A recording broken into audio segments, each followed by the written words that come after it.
So yun guys, naka 2 weeks na sila na nakababad sa labas. So sabi ko nga, yung iba lumilipad-lipad, yung iba hindi.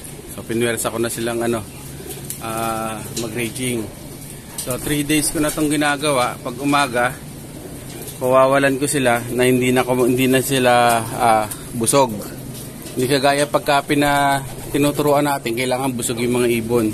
So ito, hindi na ito mawawala dahil matagal na ito nandito. Pero may mga bata pa rin tayo. Oh. Marami pang bata dyan eh. So, ito, ang ganda ng kulay.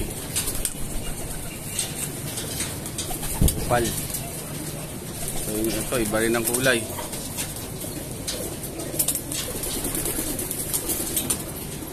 So ito, lahi nila puti. Ayan, mga puti.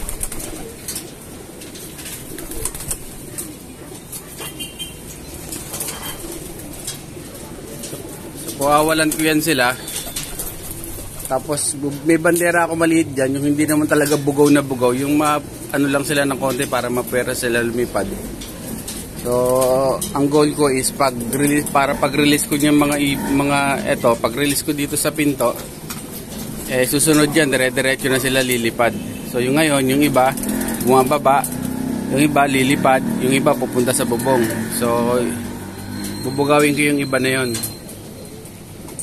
Hindi ko naman sila papersa yung palumipad, yung gusto lang lumipad. Tapos pagbaba lang nila, hayaan ko lang sila. Tapos maya maya, pag nakababa na sila lahat sa bubong o dito, tatawagin ko na sila.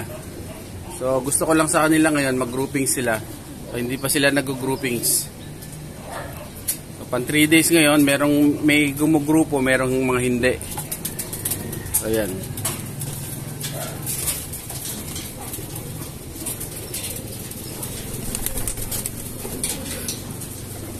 So, papawalan ko sila dito. Ayan.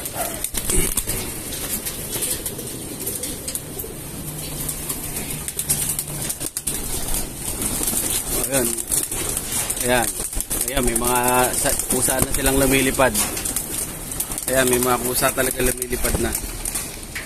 Yung iba, hindi pa. Ayan. Kusa na silang lumilipad.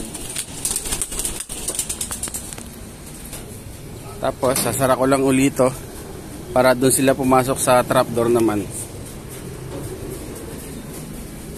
So yun, yung trap, doon sila papasok. So yun, tumutuldok na yung iba. Yung iba sabog pa, ayan. Ayan yung iba. Okay. Meron dyan mga bata. Ayan, may medyo pa. Saka meron yung mga tatamad-tamad na iba. Ayan, hantayin ko lang bababa itong mga to. Ayan. Ayan, meron mga nagbababaan.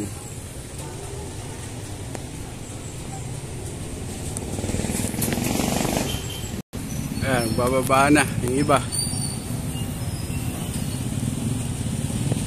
Yung iba wala.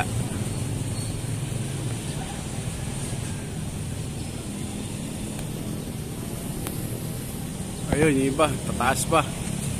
Pero watak-watak. So ang goal ko muna is mag-grouping sila. Saka lumakas yung baga nila. Dahil pagod sila agad eh.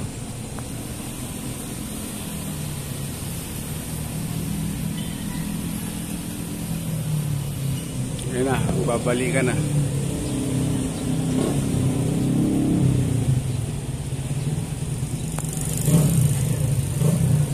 Ayan. Ayan, mas gusto ko na dyan sila bumababa, tsaka dito lang sa bubong.